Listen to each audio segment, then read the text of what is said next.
I think you're fine. And literally, as soon as he said, I think you're fine, I had another episode right there in his office. They had to call an ambulance and the stretcher and take me out of his office straight to the emergency room. Hey guys, welcome to part 2 of my conversation with YY, where he shares all about the scary moments leading up to the diagnosis of his heart condition. And this was a really tough time in his life, but he took it as an opportunity to find a new role on his team. And from that, he found a completely new perspective on life. It started out with, we'll play in the games or we'll go and practice. And every time I go through warm-ups, I'll get tired quick. We'll just have one sprint up and down the court and I'll be short of breath. And we're playing at a game up at Holy Cross actually. And I was in for just a couple minutes. And I remember having a good couple minutes in there, scored a couple times, got a couple rebounds, couple blocks, and just came down court and I was struggling to run back on defense. And my chest just got tight, just felt dizzy. I felt I didn't know what was going on. So I just figured, okay, I'm out of shape. I remember, coach yelled at me in the locker room at halftime, what's going on, blah, blah, I'm out of shape. I need to get in shape. I'm like, all right. He didn't play me the whole second half, by the way, even though I had a great first half. And then came back home. The next 2 days of practice, I tried to push myself hard. But the harder I tried to push myself, the less I could do. And so it got to a point where the last practice before I went in to see the trainer, I just dribbled up and down the court and I was struggling to catch my breath. And, my heart was racing and I was I don't really know what's going on. So I went into the trainer and I was like, hey, it's something else. It's not just me being out of shape. And, they scheduled an appointment with a cardiologist and they went and checked my heart. And then they were like, yeah, we think your heart's not functioning at full capacity right now. And we think that it might be heart related.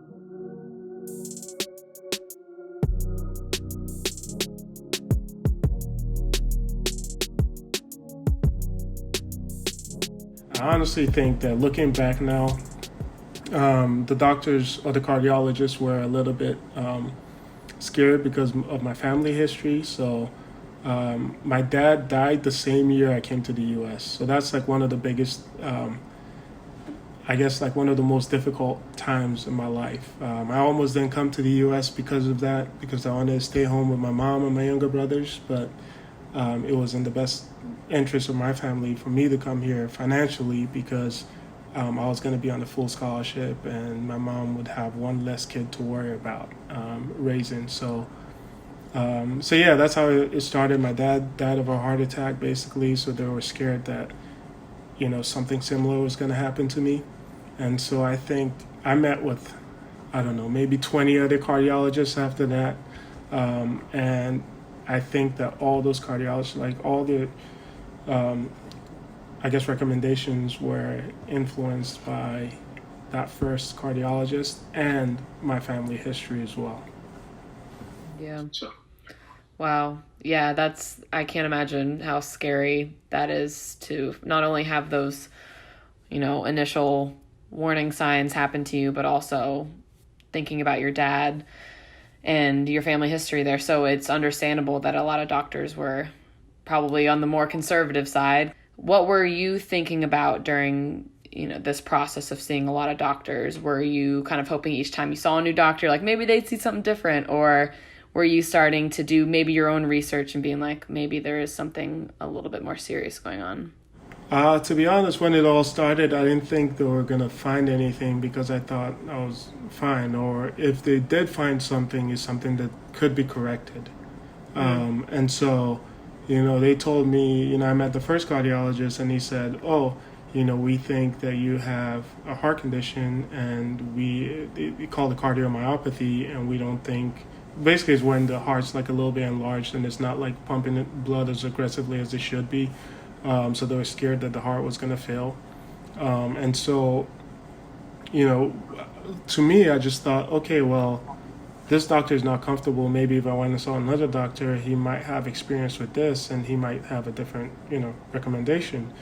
But they all said the same thing. So for me, constantly, it's like, okay, I have hope. I'm going here. I might hear something positive this time, but it all ended up being no, no, no. So yeah, that's basically what happened. It was really hard to take, because it affected me and also everyone around me. I didn't know if I basically didn't know what was going to happen because I was on scholarship. I didn't know if I was going to be back the next year. I didn't really know what was going on. So I just had so many questions, that needed answers that I wasn't getting answers to at that point. So I was confused, and if you look at my transcripts, my transcripts tell a story, and Right. like I struggled freshman year because of all that, because I was dealing with all that. So Oh, yeah. I mean, I can't imagine going through all of that and keeping up a normal lifestyle because your world is just getting flipped upside down. Like everything that you've been working towards is being put on a pause, which we'll get to that later. It was a pause because you probably thought at the time like this is the end of this, but eventually, future tells another story. But we'll get to that happy ending as well. But I mean, I don't want to dwell on the dark times, but I think you're right. This is important to share a story like this because you're going through this time where your identity is basically being taken from you. Like, they're telling you can't be a basketball player anymore. So, how did you cope initially, and what was the day like when you had to tell the team the first time? wow, yeah, you know, it was more. They kind of knew what was going on, so it wasn't like there wasn't a moment where I had to sit down and address the whole team. So everybody kind of had an idea because they were all obviously invested in me and everything that was going on. So I just updated them as I went. But yeah, it was tough. It was tough, and it was a very, very emotional times. Even not just for me, for my teammates as well. I remember they kept saying that whole year and the year after that, actually, that this is for you, this is for you, like going into games and stuff like that. So it was definitely very emotional, but I definitely felt like I was around a bunch of like really good people, that cared for me so much, and they were just very supportive, and I couldn't be more grateful for all they did. Yeah, so you were on scholarship, and of course, the fear comes into your head of like, okay, I can't play anymore. Are they going to make me leave and everything? But what did your role turn into once you were told you couldn't play anymore? Yeah, that's really hard to describe because my role, I basically did everything. I was a manager, I was a coach, I was a teammate, I don't know, I was everything. Are you locker room DJ? A little bit, a little bit. Um, but yeah, I just in practice, like over winter break, some of the managers go home, so I would like manage the clock, or I'd hold the towels and wipe the floors when the guys fall. I did all of that. I also would, when coach would break down the teams before practice to get shots up, I'd be with the centers, like helping them out a little bit. Even back then when I wasn't playing, like I had to switch my focus and see the game from a different perspective. And so like the centers would come out of the game and they were like, "Oh, what do you see? What do you see out there?" And I try to tell them, "Oh, okay, this is what they're doing. This is what they're doing." And so they would actually, some of them will come out and talk to me, and that's how, I basically try to find ways to be useful and just to add value to the team, to make me feel like I'm a part of it, and I'm a part of everything that's the success that we have. So yeah, that's basically what I did. I was a manager, I was a coach, I was a teammate, I was a friend. I was basically doing everything. And in terms of my scholarship, like yes, I was very nervous about that, but then the athletic department here, they were great. They basically told me that they were going to do a medical hardship and keep me in scholarship until I graduated. They were going to honor my scholarship, which was great, because otherwise I don't think I'd be able to go to school. I can't afford to go to school. So I'm forever grateful for what they did.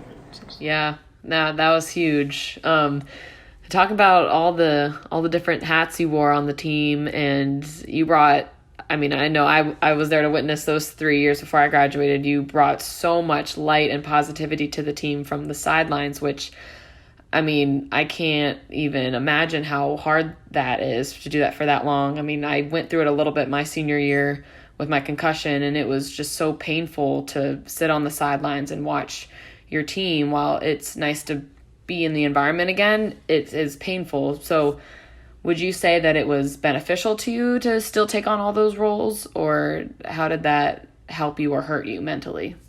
Well, it definitely hurt me a lot, but I think being on the team and doing those things I did like helped like fill that void that was created by not being able to play anymore. I think it's crazy because like actually being on the team was hurting me every day, but it was hurting a lot less than it would have if I wasn't on the team. And so that's why, like I said earlier, I just try to be as useful as possible. Try not to be a liability in any way. Just try and provide some kind of positive. Just I don't know, do something positive every day was what I strived for.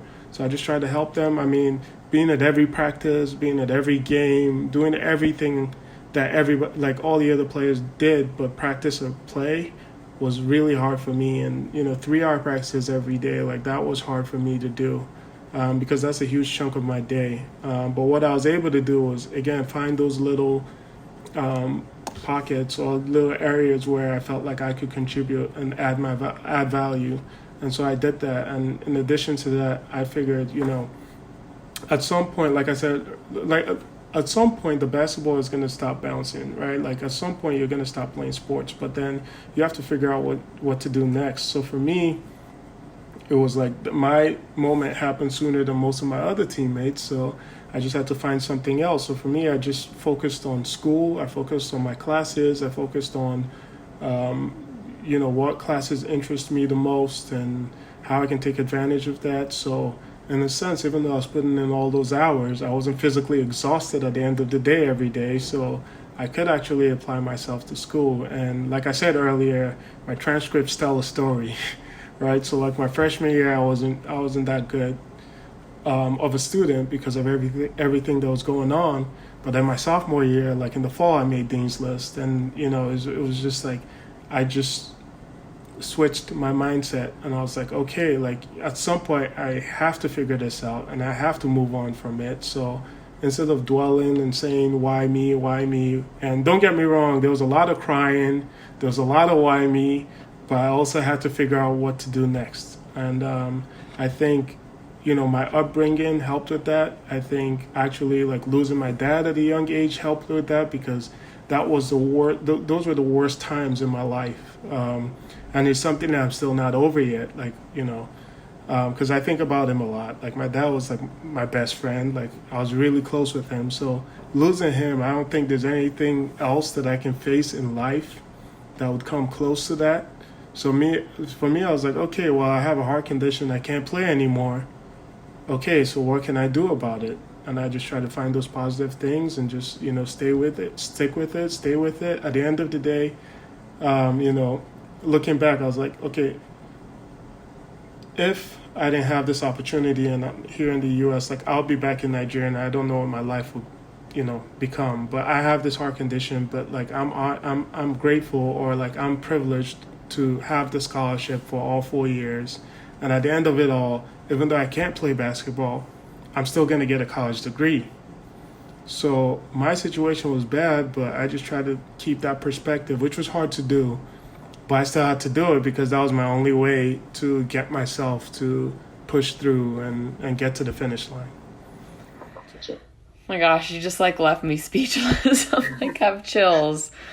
Holy cow. I mean, you're not kidding. You have really been through so much, and I'm so sorry about your dad. And I'm just amazed at how much you've been able to bring light into all these situations that you've been through. It's so beyond inspiring. Even if you think you're just sharing a story to share a story, like it is really, really inspiring. So I have to put that out there before I say anything else. And I appreciate you sharing all of this. But I do want to talk about a really cool event that did happen, even though it was still during this period where you couldn't play, your senior night. So 3 years, basically, yeah, it would have been 3 years of not playing anymore, but still being so incredibly dedicated to this team. So tell me about your senior night. Wow, you got me emotional just thinking about that. But wow. But yeah, senior night was great. I mean, coach asked me to practice before if I wanted to take the tip senior night, and I was like, yeah, that would be great. And so they had me suit up for the game, came out there, had the tip, and went to the bench. And I just remember like just I was like, wow, this is really the end. That's like the end of my college basketball career. Like, even though, wow, I'm really emotional. So even though I knew that I wasn't going to be able to play, like that moment was just like, okay, it's finally over. Like whatever glimmer of hope like that I had of like ever playing again, that's it right there, it's done. And so for me, it was great to be recognized on senior night. And you know, I think a bunch of my teammates were tearing up on the bench too, because they knew everything that I went through. So yeah, I mean, it was a great moment. It was good to be recognized, and it was also really hard for me, but I'm glad they did it. I remember that there was not a dry eye in the entire arena because everyone there knew your story, and it wasn't just what you went through, but also knowing what you were still doing for the team. I think that's what made everyone, so invested in your story and in that experience. So to see you out there with your jersey on, them announce your name, and you get to touch the ball in a real game like that is really special. And the way your team reacted was really, really empowering and, like you said, emotional. So I can't imagine, this is me just being like a little spectator on the side. I can't imagine what it was like for you guys being in the middle of it all. I think you interviewed me after the game. And you asked me about the whole experience, and I remember just being speechless. Even at that moment, like I couldn't say anything because I didn't really know what I was feeling. Like I just couldn't process anything. I remember just saying it was very emotional. It was very emotional. I think that's all I said. Yeah, it was crazy, and I'm actually more surprised that I still fit in my jersey. It's funny because I put the jersey on in the locker room, and before we went out, like everyone, they're all hyping me up. They're all like, happy that I was in my jersey, and a couple of guys were like, "Wow, it still fits," and I was like, well, I know, it still fits, barely. You're like, I'm racking this up as a win tonight.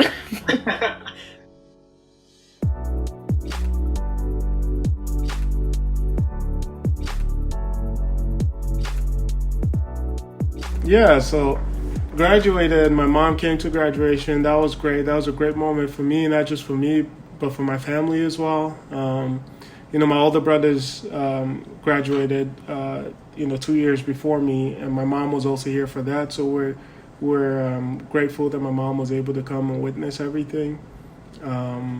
But yeah, so I graduated and then, looked for a job for a while. And then I found a job working for like a startup company.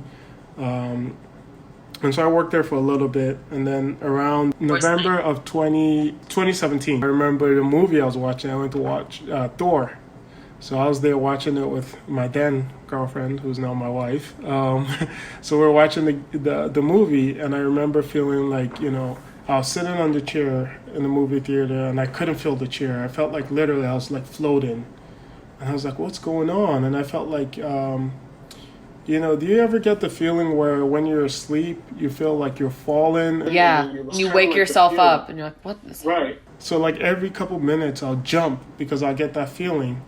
And I didn't really know what was going on. And so like, I kept trying to, just relax and watch the movie. A couple minutes later, it would happen again. And I'll, jolt and wake up or get up and then, it'll happen again. I'll get up. So then I figured, I'll just get up and walk to the side and just like stand there. So I like walked out. I remember holding the railing, like crawling down the stairs in the movie theater. And finally got down to the bottom of the stairs and I stood there. And I felt a little bit better, but it was still like, it was horrible. And so so Sarah came. Sarah's my girlfriend at the time.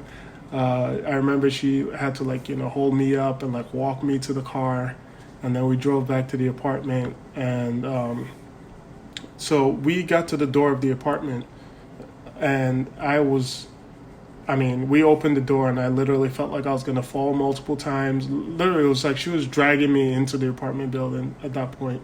And then it just got to a point where I was like, okay, I can't do it. I can't do it. Just take me to the hospital. And so we got in the car, and then I had to like put the chair down. I was laying down. I had the window down, and literally, it's like the feeling came in waves. So it would come like every couple minutes. I'll like feel that. Every couple minutes, I'll feel that. And it's like just when I feel like I'm recovering from the last episode, it would happen again. And so we went into the to the emergency room, and they ran a battery of tests. Every test you could think of, they did there. They did the CAT scan, like X-ray, everything. And the doctors came back and they're like, "We think you're fine. Like we don't know what's going on, but you're fine." And then I started telling them the whole story about my heart and everything that was going on, and I had like like pages and pages of documents of my heart, and they're like, "Oh no, we think you're fine." I'm like, "Okay, like you guys, like come on now." And so they looked a little bit more, and they're like, "Oh yeah, we see everything that they're saying, and we do think that yes, maybe you might have that condition, but based on the numbers and everything that we're seeing right now, that there's no cause of like you shouldn't be concerned right now." And I'm like, "Okay." That must be so frustrating. And you're like, you are not in my body. Like you have no idea.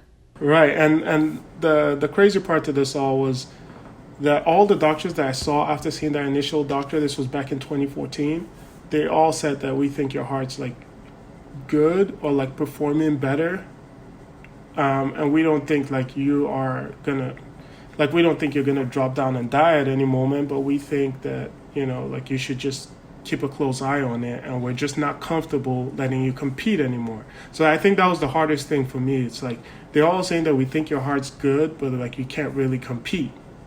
And so when I got there again, it's like I knew exactly how I felt. I knew that I felt horrible, and that's why I came to the emergency room.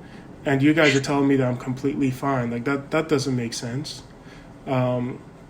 And so yeah, that happened, and then I stayed there for about like 6 hours. One of my teammates, actually Charlie Jones, was there with me in the emergency room because back then we're playing in the men's league. Actually, I probably wasn't supposed to be, but we're playing in the men's league, and I played a couple of games, and I remember we got to the playoffs, and I couldn't play anymore. But those guys played without me, with like Schulf and Pee Wee and all those older guys. And wow, that's a power team. Yeah, I know, right? So we ended up winning it without me. Damn. I know, but I was struggling, But so that's basically what happened. So that happened, and I came back home, and I was like, okay, I don't really know what's going on, but the doctor said I'm fine. So maybe this is like a mental thing. I just need to take it slow and just. I'll be fine in a couple of days. So they thought maybe I might have vertigo. So I went and did a test for that, and that was negative. And so I was just back in my apartment, and then I figured I'll just go home and see my family. So I went back to Pennsylvania where all my brothers, and to hang out with all my brothers and my whole family.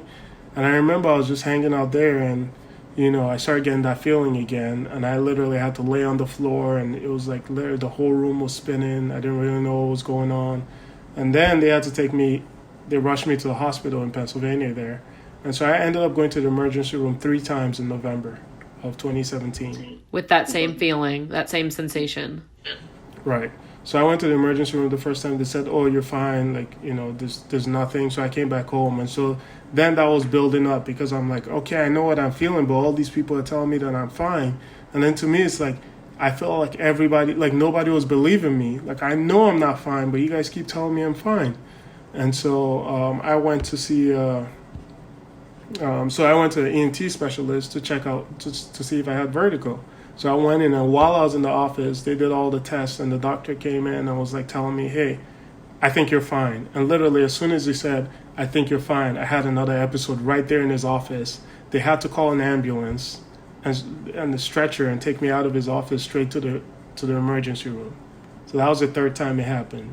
You're like, I didn't mean to do this, but this was pretty perfect timing to show you I'm not fine. Yeah.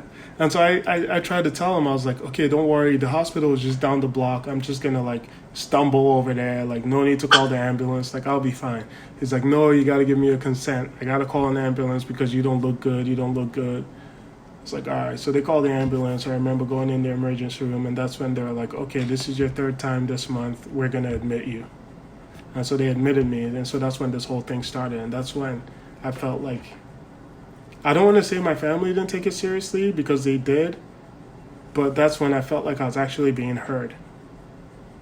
And so then, they came in, they had everybody talk to me, a neurologist, a nutritionist, like a cardiologist, everyone. They all came in and checked me out, and everybody was like, you're fine. And so the cardiologist came in and they're like, okay, we've reviewed all your documents from 2014 when this all started. They're like, this was over 100 pages. We looked at everything. And based on all that information that we're seeing, all the recommendations from all those doctors, and the present condition of your heart right now, we think you don't have a heart condition.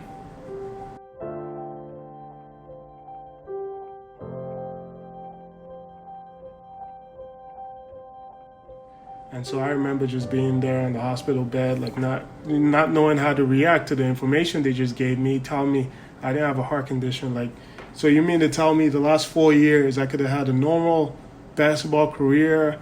I could have like lived my life and exercised every day because based on the recommendations of all those cardiologists, I was not supposed to exercise a lot. So me playing in the men's league was actually not. I wasn't supposed to be doing that because they said at any moment if I keep elevating my heart rate, I could just fall down, drop down and die. And so I had that in the back of my head every day, like just walking to class, my heart rate goes up. I'm like, oh, I got to slow down because like, you never know. That's what the doctor said. And on top of all that, they put me on meds and they said that I was going to be on the meds, like beta blockers and stuff. They said I was going to be on the meds for like the rest of my life. So those meds were a constant reminder. Every day I wake up and take the meds and I'm like, okay, I have a heart condition. I need to take these meds to stay alive. Basically, it was what it was. It was a constant reminder every day. So you mean to tell me that all those years of all the struggles I had, like dealing with taking meds and not exercising and going from someone who was very active and playing and practicing 3 hours a day to not being able to exercise at all was really hard for me. And so I had all those emotions coming back, and right then and there I had another episode, and they had like, I want to say like the whole, like all the nurses and doctors on that floor were in my room literally trying to hold me down on the bed because I was like shaking the whole bed because I was like, it was like, I don't know, like I was just overcome with like so much like emotions, and I didn't really know, like my body just took over. I didn't know what was going on. I was like talking all normal, like, okay, I'm fine, but like my body was just shaking. I basically lost control over everything, and they had to like shoot me with like some meds to like calm me down. And so literally as soon as that happened, they're like, yeah, we think he has anxiety, and that's basically what's going on. Because based on your heart, like we think your heart's fine, everything is fine, and based on the way you just reacted, we think it's anxiety. Holy cow. So you have all of these terrifying episodes where it feels like you're falling and you have doctors telling you they don't know what it is. And not only do you not get an answer as to what's going wrong with you, you get told that you're more than fine. You've been fine. I can't imagine how frustrating that is. It was frustrating. And to be honest, like at that moment, like, yeah, it was frustrating, but at the same time, there was like an element of relief, like, because I was like, okay, well, I don't have to deal with this anymore. Like, I'm fine. I can go ahead and live my life. So I was happy because of that. But at the same time, I was just sad because I had like 4 years of my life like taken away from me because I wasn't able to do what I loved. So, like it was hard for me. It was really hard. And at that moment, I didn't really know what to think, what to do. Wow. So, I mean, did you ever get an answer? Have you had any episodes like that since? Yes, I have. Not that severe. No, I haven't. And so actually, all the doctors that I met like before, they all didn't really agree on like what the diagnosis was. Like they didn't say, "Oh, you have this condition." They just said they think I have some heart condition. They can't pinpoint exactly what it is, so we think it might be this. So that was another frustrating part, was that like I never really got that answer. And so right then in the hospital, that was the first real answer I got, that, oh, we've seen everything, and based on all the information and based on the present condition your heart's in right now, we think you don't have a heart condition and you can compete. And so when they said that, like, you know, for me, I was happy, but at the same time, it's like I knew that I spent 4 years, right? Like in college. So I'm like, I'm done. I mean, it's good for the rest of my life moving forward, but I'm done. So that's it. But you weren't done. I was not done. Yeah, that is correct.